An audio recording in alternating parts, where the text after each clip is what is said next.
as regras mínimas do tratamento dos reclusos e, ao fazê-lo, violaram os propósitos da Carta das Nações Unidas e os direitos humanos, proclamada na Declaração Universal dos Direitos Humanos.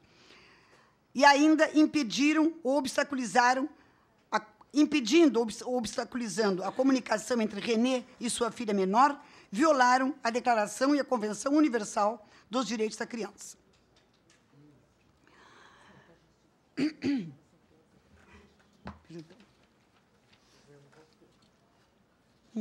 Só um pouquinho. Vamos nos deter no caso mais grave, a que aludiram vários dos jurados. O acusado condenado a 2 prisões perpétuas mais 15 anos, Gerardo Hernandes. Primeiro, Gerardo Hernandes, junto com seus outros 4 companheiros, foi detido em setembro de 98 e, de imediato, se produziu a primeira acusação da promotoria. Inicialmente, na ata de detenção de 15 de setembro de 98, foram imputadas 2 grandes acusações.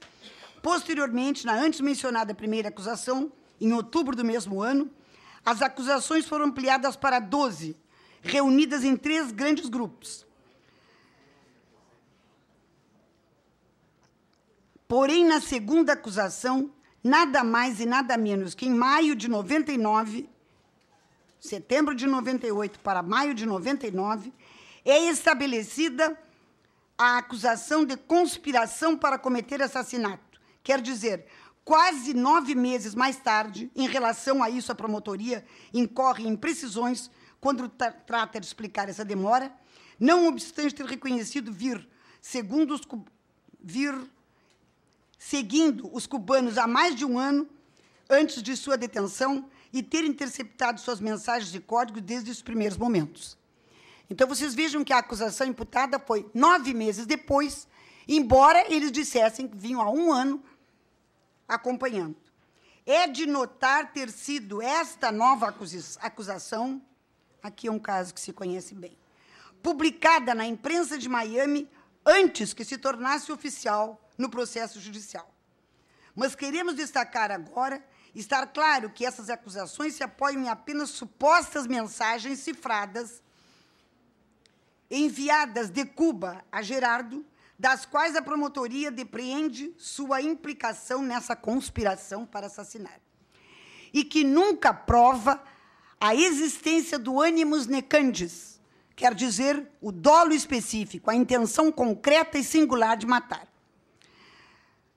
Nessas mensagens cifradas,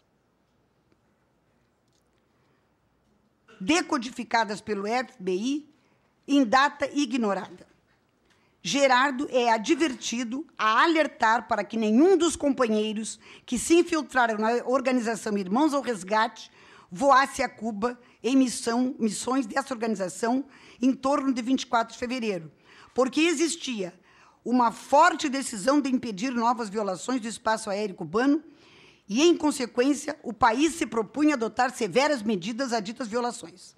Outra mensagem cifrada pergunta a Gerardo se sabe se o voo planejado pelos Irmãos ao Resgate para o aludido dia 24 de fevereiro se propõe ingressar ou não no espaço aéreo do território nacional cubano. Isso foi muito usado no processo.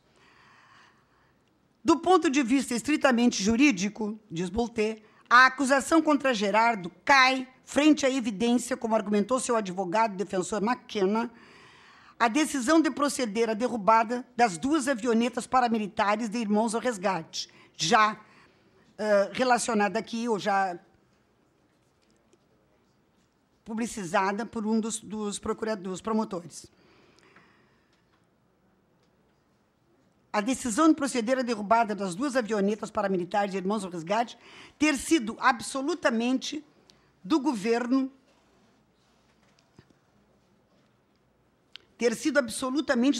de Cuba, e, portanto, nada tem a ver com ela, Gerardo Hernandes, e nada podia com respeito a ela.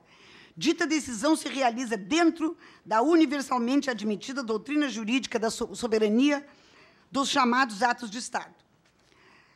Mas, além disso, e eu vou acelerar, McKenna também insistiu no fato de a suposta informação brindada a Cuba por seu cliente ter sido a mesma que a Administração Federal da Aviação tinha enviado às autoridades cubanas sobre o plano de voo nas avionetas de Irmãos ao Resgate.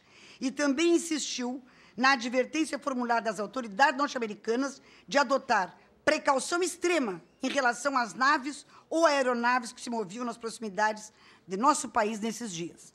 Ou seja, não só houve esta questão de que eram iguais àquilo que já tinha sido informado pelo governo dos Estados Unidos ao governo de Cuba, como o governo de Cuba já tinha avisado ao governo dos Estados Unidos que impedisse algo nesse sentido. Nada disso foi feito. Mas o principal, a questão principal, é que essas provas foram obtidas em termos de uma tradução de mensagens codificadas, que nenhuma prova poderia dizer se realmente representavam aquilo que estava sendo defendido. Quer dizer, tradução de mensagens codificadas. O almirante aposentado Eugênio Carroll, que um dos acusados referiu, a uma pergunta do promotor sobre se um país tem autorização para derrubar um avião em águas internacionais, a testemunha respondeu: se há perseguição e se está fora das águas territoriais, ainda assim pode derrubar. Com efeito, para levar a monstruosidade da sanção aos seus máximos limites, é inquestionável e pode ser totalmente provado que Gerardo Hernandes, essa aqui é a questão principal, identificado para a promotoria e a própria corte como Giraldo Viramonte, não estava em Miami no momento em que as mensagens cifradas com as quais quiseram comprometê-lo foram recebidas.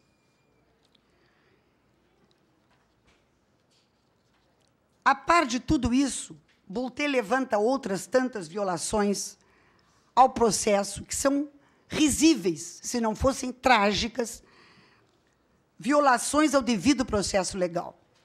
E, nesse sentido, fica a toda evidência demonstrado o que disseram os jurados aqui a respeito não apenas da nulidade de todo esse procedimento, da farsa que representou, e que eu também declaro por sentença, mas da absoluta inocência de todos os acusados.